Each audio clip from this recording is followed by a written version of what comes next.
એક એને બધી ગણાય. અને બધીઓના કારણે ક્યાંક ને ક્યાંક આ વર્તમાન સમયની અંદર તંદુરસ્ત પેઢીનું જે નિર્માણ થવું જોઈએ એની અંદર ક્યાંક ને ક્યાંક મોટી ખોટ આવી ગઈ છે. ત્યારે તમામ બેન દીકરીઓને પણ વિનંતી કરું કે તમે આવનાર પેઢીના નિર્માણ માટે એક તંદુરસ્ત પેઢીનું નિર્માણ કરો. એના માટે કરીને કોઈ નાના મોટા વ્યસનમાં ના આવે એવી પણ વિનંતી કરું. ઘણી વખત હું કહું છું કે બાપુ આમ તો ક્ષત્રિય, ઠાકોર અને જાગીરદાર સમાજ, આ બે સમાજો તમે આ નવી પેઢીને જુઓ તો હા, જો દૂધ ભરાવા જવાનું હોય ને તો બધા દવાની દૂધ ભરાવા જાય આજના ટાઈમે. એટલે એ શું કરે, જેને જે મળે એ પ્રમાણે, દેશી મળે તો દેશી, ઇંગ્લિશ મળે તો ઇંગ્લિશ, ઈરાઈ પીતા આવે ને ઘરે મને ગુટકા તમાકુ કે જે ખાય ને એ લેતા આવે. એમાં ઘરે ને ઘરે બાર શિક્ષણ અને પછી આખું ડેર બંધાણી થઈ જાય ત્યાં સુધી તો ઘરના સભ્યોને, જવાબદારોને ખબર નહીં પડતી. કેમ કે ઓલી લાલચમાં આવી જાય. હવે સાવું કોણ કરે?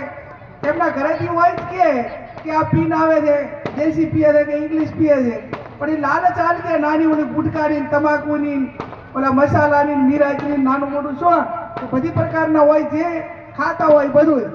એટલે આમાંથી સમાજે બહાર નીકળવું પડશે, તમામ સમાજોએ બહાર નીકળવું પડશે. અને તો જ આપણે આ લાખો રૂપિયાના ખર્ચા જે કરીએ છીએ, આગળ બંધારણ કર્યા પછી સમાજમાં ઘણા ખર્ચા કપાડા.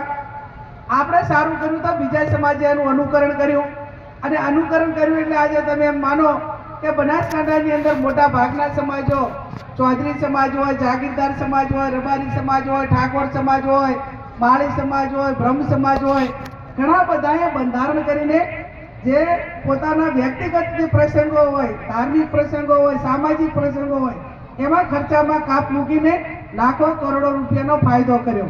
પણ હવે આપણે સતત એ બીજા ખર્ચા કરતા રહીશું તો જે ખર્ચા છે અને જે આપણને ફાયદો થવો જોઈએ, શિક્ષણમાં ફાયદો, ધંધા રોજગારમાં ફાયદો, એમાં ક્યાંક ને ક્યાંક એની ખોટ આપણને વર્તાશે.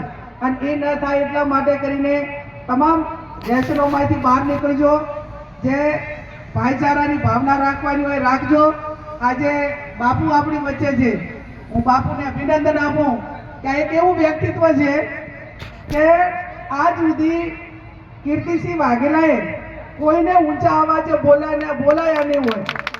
આ એક એમની આગવી પ્રતિભા છે. હાર હોય તોય તમારા વચ્ચે, જીત હોય તોય તમારા વચ્ચે, ગમે એટલાના અડધે રાતે થઈને ઉભા રહો તો કોઈ પણ કામ હોય તો એમના ઘરના દરવાજા તમારા માટે ખુલ્લા છે.